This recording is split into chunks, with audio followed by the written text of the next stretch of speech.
We are at a very critical moment in the history of humanity. We have seen how the outbreak of this pandemic has brought to the fore the weakness of emergency preparedness and capacity,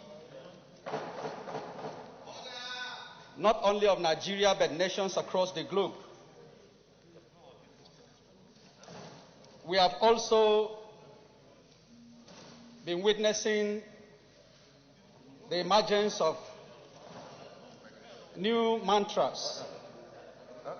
And one of such mantras is that of the quest to flatten the curve.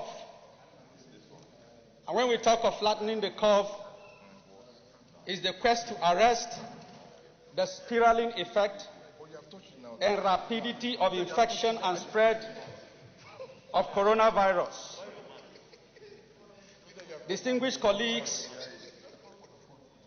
as governments and nations across the earth take all steps to flatten the curve and in the process overcome and defeat this coronavirus, I want to say that there are other curves that need to be flattened. There are many other curves that need to be flattened even as we seek to flatten the curve of COVID-19 and to defeat it. Mr. President, distinguished colleagues, we have the curve of poverty to flatten. We have the curve of hunger to flatten. We have the curve of job losses that has compounded the already acute spate of unemployment to flatten. We have the curve of infrastructure deficit to flatten. We have the curve of illiteracy and out-of-school children to flatten.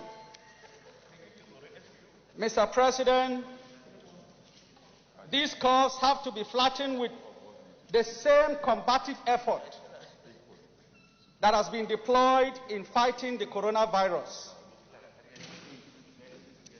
And in this wise, I want to adopt all the prayers as a co-sponsor of this motion for us to consider and for the executive arm of government to take quick steps in flattening not only the coronavirus, the curve of the spate, but also these other curves of poverty, of hunger, of unemployment, so that our citizens can not only live but have a means of livelihood. Thank you, Mr. President and distinguished colleagues. Senator